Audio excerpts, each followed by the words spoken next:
Good morning, dear students. Welcome back to our online class. You are watching Ma'am, and today we are going to continue with the chapter 2 of the civics, president and the vice president. So in the previous video, we have seen that what are the important legislative powers. Today we will be discussing about what are the important emergency powers of the president. Okay. So what do you mean by emergency? Or the term emergency literally defines that it is a sudden or unforeseen situation demanding an immediate action, isn't it? Okay, we get natural calamities comes, it's an emergency situation. All of a sudden a rail accident or a plane crash occurs unexpectedly, so it's an emergent situation. Again, declare war, some other country hitting war on the other country or neighboring country, it's an emergency situation.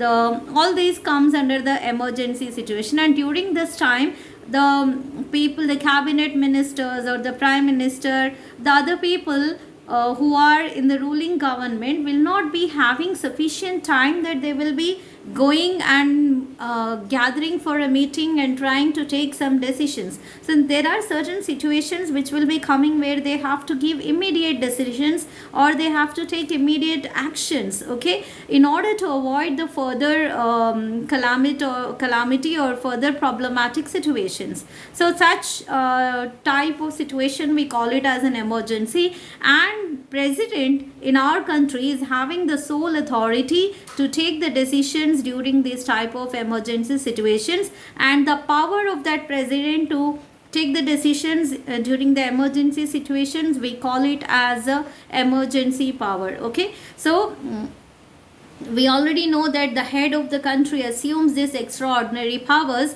and emergencies in the following case, as I told you, like national or general emergency. Again, as per our constitutional articles, it is been classified into different sections. Like one is according to Article 352, emergency is divided as a national or general emergency.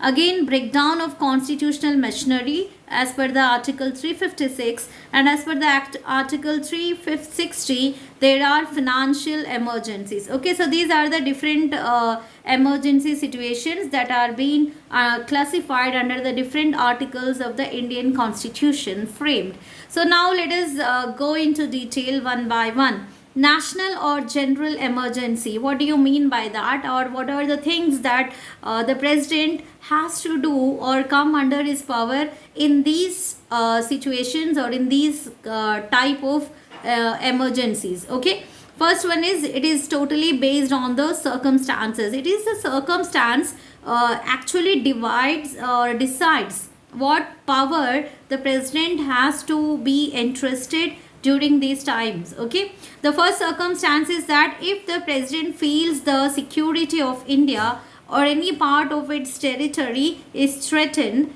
either by the war or by external aggression or by armed rebellion, he may proclaim an emergency. Okay, so this is what you call it as a national emergency. That is, if any of these three circumstances come across, then the president will be taking the emergency power under the category of the national emergency, where it is a national need to protect the country. Okay, so second is that president cannot issue unless he has approval in writing by the union cabinet. Now, if the president can take the decision, it doesn't mean that president will take up a call and inform the people regarding the defense and all. No, it's not like that. He should mention this, and he should get an approval of the cabinet ministers in writing, though in very short span of time it should be done. Okay, and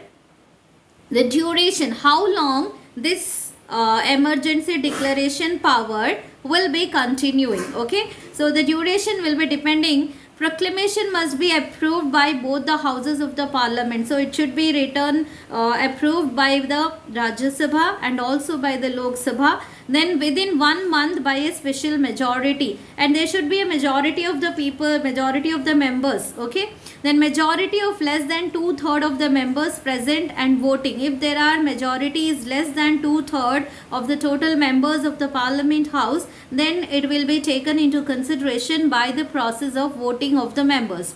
Now, this cannot remain more than 6 months at a. Now, any national or emergency power that has been given at the time of the emergency will not be continued after the 6 months. Okay, it means the duration remains until the 6 months.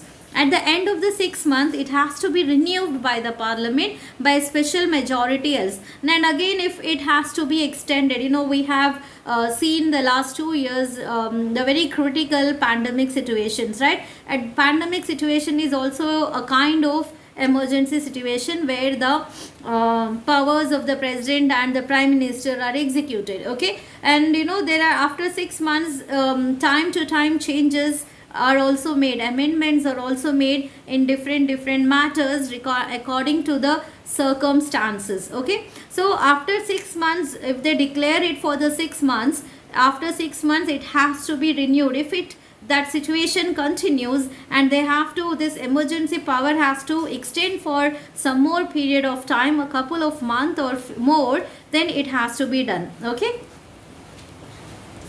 then next we will see, if the Lok Sabha is disapproving the emergency, the president has to revoke the proclamation. Suppose if the Lok Sabha is not giving its consent, or they feel that this is not required, okay, right now it's not required, or they have another option, or they can go for something else, the president has to revoke the proclamation. The president has to again revoke this proclamation.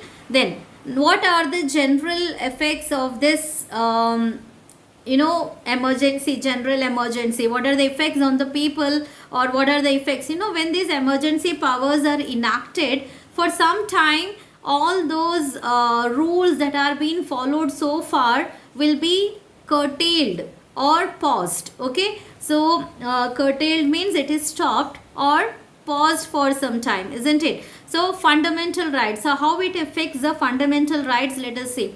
Exercises of the fundamental right is partially or wholly suspended. Okay, either the fundamental rights are partially suspended or wholly it is not taken into consideration. Even the right to constitutional remedies also remain suspended during the time of general emergencies, except Articles 20 and 21. There will be no change in these two articles. What is Article 20? No person shall be punished for the same offence more than once. Suppose a person, even in emergency situations, there will be no change in these articles, constitutional remedies. Okay, that is, as per the Article 20, it claims that no person should be punished for the same offence more than once. Okay, so if a person is being caught for something and is punished, then he should not be punished for the same offence more than one time. One time you have given punishment means that is his lifetime punishment. Okay, so again you put more charges on that person and try to punish him again is not actually allowed in the Article 20 of our constitutional remedy. Second is that Article 21, no person shall be deprived of his life or personal liberty except according to the procedure established by the law. So unless a person is completely claimed guilty by the law or found to be a culprit by the law, his personal liberty should not be deprived or removed. Okay, so these two situations you have to keep in mind when you are talking about the effects of the emergency powers executed or general emergency. Now second is that breakdown, second emergency situation is that breakdown of the constitutional machinery circumstances as per the Article 356. Now what is this? If the president on the receipt of a report from the governor or is satisfied that the governance of a state cannot be carried on in accordance with the provisions of the constitution, he may declare an emergency in the state. And this is called the president's rule. So here totally, though it is break and wrote, it is only one point, is that if the president on the receipt of any report, on the getting of any report from the governor or of any particular state, or he is satisfied that the governance of the state cannot be carried in accordance with the provision of the constitution, or that the governor says that the he cannot carry this state's provisions according to the constitution, he cannot follow it, then the president has the right to declare the emergency on that state until the new governor is selected, or if it is matter with the governor, or some, if it is new governance, if it is matter with the governance and the constitution, then some new changes will be brought under that. Until that time, the president has the right to declare emergency in the state, and this is what you call it as a president's rule over the state. Okay, now let us come to the how long this situation, this condition will be prevailing on the state if it happens. Okay, the first is the duration of such an emergency is only for 2 months, means within 2 months the president should find a solution for this. Okay, and if it were to continue, now if within 2 months it feels like the situation is not under control and it cannot be taken into consideration, it has to be extended. It should be ratified by the parliament, it should be approved by the parliament, members of the parliament of the both houses. Then the proclamation will stop to be valid for the 6 months. Okay, and it can be extended for another 6 months also if it is required, and it can normally continue till 1 year. That means overall the duration of such a situation of holding on the governance of a state is till 1 year. Okay, after the 2 extensions. Okay, keep this in mind. It may be also extended beyond 1 year, but under 2 conditions. Okay, what are the 2 conditions? Number 1 is when a proclamation of emergency is in operation in the whole of India or any part of the state. Okay, this proclamation of emergency is undergoing its operation, means its functioning, its investigation on that matter, then it can continue after 1 year also until the final result is being found out. Okay, second is that if the election commissioner certifies that holding elections to the legislative assembly of the state is difficult. Now we know in some of the places it is very few years back it was very difficult for the elections to be conducted in the Jammu and Kashmir areas because of the various terrorist issues, right? So in such areas, the president's rule over the state was being continued for a long period of time, more than 1 year or 2 year, etc. Okay, however, no such proclamation shall remain in force more than 3 years. Okay, so finally today we have the elections even in those areas also. The situation is much under the control. So we have the chief ministers of Jammu and Srinagar, okay, where elections are conducted and they were elected, and no president rule is there. Okay, the effects of emergency in a state: the state administration is directly placed under the president. The governor of the concerned state acts as the president. Okay, so the state administration is directly placed under the president and the governor of the concerned state acts. Okay, and the president may dissolve the Vidhan Sabha of the state. Vidhan Sabha is actually the state legislative assembly. Okay, and dismiss the council of ministers, or keep the assembly and the council of ministers in suspended. Okay, so these are all come under the president's power, and in both the cases the union parliament can pass the laws even on all the subjects of the state list for the particular state. You know, we have studied in chapter 1 the state list, union list and concurrent list. Oh, I hope you remember this. Okay, so if even in these matters also the house of the parliament can pass its resolutions. Now we'll come to the final emergency power as per the article 360, that is the financial emergency. Okay, now other 2 emergency situations are related to the execution of the, or related to the administration, but here we discuss about the financial powers of the president. So what is the circumstance where the president has to give immediate financial power or take immediate decisions related to the financial power? If the president is satisfied that a situation has arisen whereby the financial stability or credit of the nation is threatened, he can declare a financial emergency. Okay, so suppose the pandemic situation, there was a financial threat. Okay, economical value came down. Okay, and a lot of the way the country has affected, not only the country, all over the world, the global economical condition has become very, very less. Okay, so in India, if we take, that was a situation where the financial emergency power could be taken by the president. Now, what is the duration of this financial emergency power? That it should be laid before both the houses. Yeah, it should be. It's not like president can take the decision. That means without the consent of the members of the parliament or the cabinet minister, it should be put into their knowledge. Okay, final decision and taking whether to proceed or whether to stop with that is under the hands of the president, but it should be put into the knowledge of both the houses of the parliament. And it is valid, this financial emergency is valid only for 2 months, and it is approved by both the houses of the parliament.